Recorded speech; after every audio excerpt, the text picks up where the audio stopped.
When it comes to Genshin character ratings, Aloy is so far down the list that she might as well not exist. On the rare occasions that she does get mentioned, it's to dismiss her as irrelevant and underwhelming. Sadly, there's a lot of truth to that. But since she's one of my favorite video game characters, I find myself coming back to her occasionally and trying to find a way to make her shine. A couple of weeks ago, on a whim, I paired her with Furina, and I may have discovered something. Does Furina fix Aloy? It's a little complicated. Before we get to that, let's recap who she is, why I care, and why she has a deservedly awful reputation in Genshin. Aloy is the protagonist of the Horizon series, which started with Horizon Zero Dawn on PlayStation 4 back in 2017. It's an action RPG set in a post-apocalyptic world with Stone Age tribes and robot dinosaurs, and is one of my all-time favorite games. The story of Horizon is amazing, the world is absolutely stunning with a fantastic backstory, and Aloy became one of my all-time favorite characters. She's introverted and not very sociable, which I find incredibly relatable, and her story is one of heartbreak, resilience, and triumph over overwhelming odds. On a personal note, the first time I played Horizon, I was dealing with a painful loss. I don't know how I could have kept going without that amazing story to escape into. Years later, I turned to it yet again when the pandemic hit and our elderly husky passed away. It was very much a comfort game, and it helped me through some of the most difficult times of my life. Around that time, I even started streaming it on Twitch, which became the first step into a whole new career. So you can probably imagine why Aloy will always have a special place in my heart. In 2021, Guerrilla Games was scheduled to publish the sequel to Zero Dawn, and teamed up with Hoyoverse for a crossover with Genshin, which was being released on the PlayStation at around the same time. Forbidden West's release was delayed, so the crossover ended up becoming a bit of an afterthought, but Aloy made her way into Genshin players' inboxes as a playable character. For months before all this, some friends had been pestering me to play Genshin, but based on what I had seen of it, it hadn't grabbed my interest. If they had told me it was an open-world exploration RPG, I would have tried it in a heartbeat, but their focus was squarely on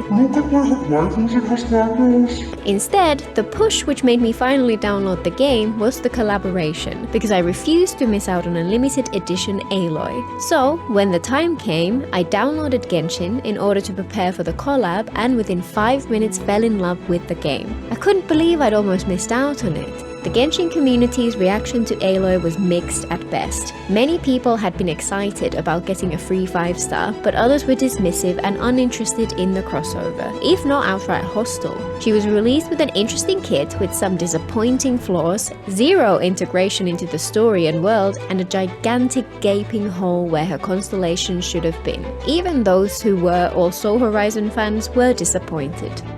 So, how does she work? What's wrong with it? And how could she have been fixed? Aloy is a cryo bow user with standard normal attacks and basic infused charge attack like most archers. Her burst is a big nuke with low cost, a generous AoE, and solid damage numbers. When timed so that it triggers a melt reaction, it can hit for some pretty decent numbers, especially if the team is set up to buff Aloy's damage. It's often seen as her main useful feature, since it's perfect for a quick, low-cost flash of cryo damage, which can be valuable in quick-swap teams, for example. Though since it lacks any elemental application over time, it's generally outclassed by many other similar bursts. Her skill feels like it should be the main focus of her kit, but it has some serious flaws which make it incredibly frustrating to use as intended. She throws a handful of bombs at the enemy, causing a small amount of cryo damage, generating a decent number of particles, and scattering the bombs on the ground nearby. When an enemy touches one of the bombs, Aloy gains a coil stack, which provides an attack buff to the entire party. When used as a burst support, her skill particle generation and attack buff are quite welcome, so it does have some value for those teams. However, what comes next is more important. If she gains 4 stacks, her normal attacks become infused with cryo, she gains a cryo damage buff, and she essentially becomes Cryo Yoimiya. This feels like her true role. In this state, she's decently powerful and unique DPS, but this is where those flaws get in the way. The first flaw is that it can be difficult to ensure the enemies trigger 4 separate bombs. Many enemies just don't move around that much, and even when they do, you need to position yourself so that they move in the right direction, which requires a clear understanding of the movement patterns of each enemy type and quick thinking to make use of that knowledge. Second, there's a cooldown on gaining the stacks. Aloy can only gain 1 stack every 0.1 seconds, which doesn't sound that bad in theory, but it's very frustrating in practice. There are many enemies whose hitbox size and movement patterns mean that they are all but guaranteed to trigger all the bombs at once, and even a mob of enemies can do the same, which leaves Aloy without her infusion. This also means that while animal characters can suck up the bombs and move them around, you don't often benefit from doing so, which is a big missed opportunity for some fun synergies. Third, the bombs' hitboxes are absolutely tiny, and the bombs only trigger based on certain interactions. Essentially, the bombs only seem to trigger if an enemy steps right on top of them. They can shoot the bombs with rockets, zap them with laser beams, or walk right next to them, and the bombs will happily just chill out and do nothing. All in all, Aloy's infusion takes intensive, active work to set up, and even if you do everything right, the enemy could just decide to take a step in a different direction and you're out of luck. When it does work, it's so much fun. And the most frustrating part is that there are so many simple ways that Hoyo could have made it work. So how could this be fixed? This actually leads up to the other major issue. Aloy is the only character in the game who has no constellations. It always felt to me like she was intended to have them, and that just like many other characters, they would tweak her kit to iron out the flaws and make her feel complete.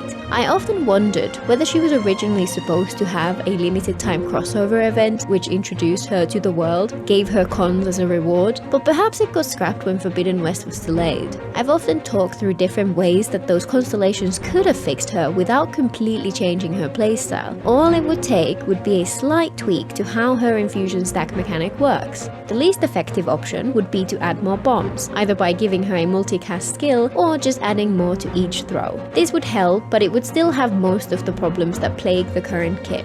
Another option would be to reduce or remove the cooldown between gaining stacks. Reducing it would help a little, removing it completely would be better, but either way, it would still be dependent on enemy movement. Probably the most realistic solution would be for her to start with some of the stacks already filled. With this change, she'd still have the same gameplay overall, but the infusion would be much more consistently available. My personal favorite though, which still feels very much like a constellation which could exist, would be for her skill to instantly trigger the infusion, just like Rumia's, and for the infusion stacks to instead provide a larger buff.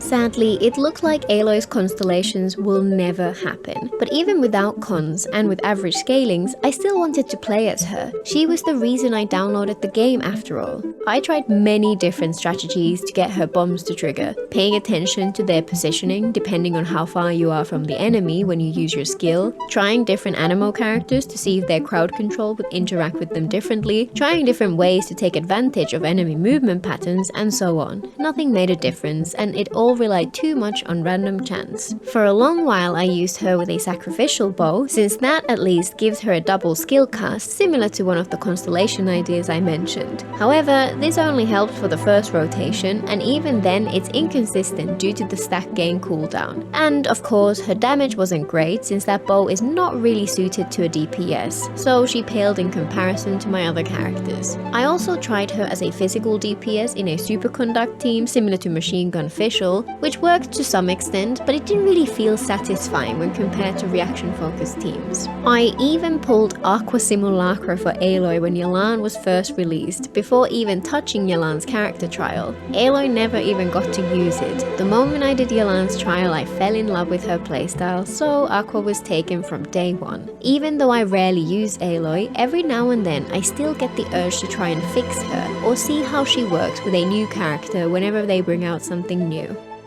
A couple of weeks ago, I decided to try again to see if I could make Aloy usable. I played around with all the things I'd tried in the past, and as always, nothing felt right. After half an hour of the usual frustration, I decided to ignore her infusion and try something different. A physical DPS build, but this time with the Marechaussee Hunter artifact set with Furina to trigger its passive and provide her a damage buff. I swapped her artifacts and weapon, put together the teams and went to test, and quickly got even more irritated irritated because of course now she was triggering her infusion every single time. I complained about it and my partner asked the fateful question: do Furina's Pokemon burst Aloy's bombs? Turns out, the answer is yes. It's hard to get conclusive proof, and I'd love to get some more fine-grained confirmation of why it works, but it looks like their attacks have an AoE which can trigger the bombs, and their behavior patterns mean they avoid the stack gain cooldown. When used with Furina, Aloy was consistently triggering her cryo infusion. She was finally fixed.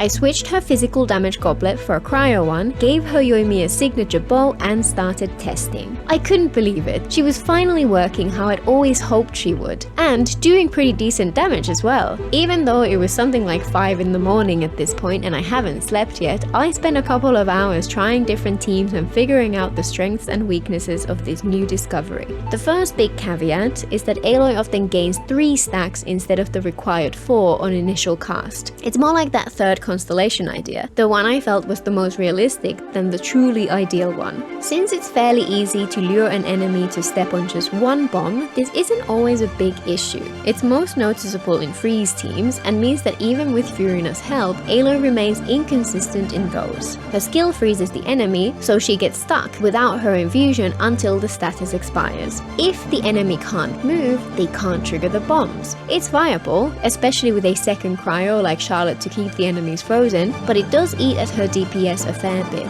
This is much less of a problem in a Melt Vape team. Bringing some Pyro along means that enemies won't be frozen, and if you get unlucky with your stacks, it's trivial to lure them into the right spot to trigger the infusion when you only need one more. As a result, these teams actually feel really fun, and Aloy almost reaches her full potential. The second caveat is that in these more viable teams, the damage is a little inconsistent, since the order of elemental application varies a fair bit, and therefore the reaction triggers will differ each time you run through the rotation. With her scalings being fairly average, plus these remaining rough spots in the team, Aloy still won't be a top tier option even if you get comfortable with this playstyle, but it's gratifying to finally find a setup which makes use of all of her kit. It means she's completely dependent on Furina, but that's a small price to pay in my opinion.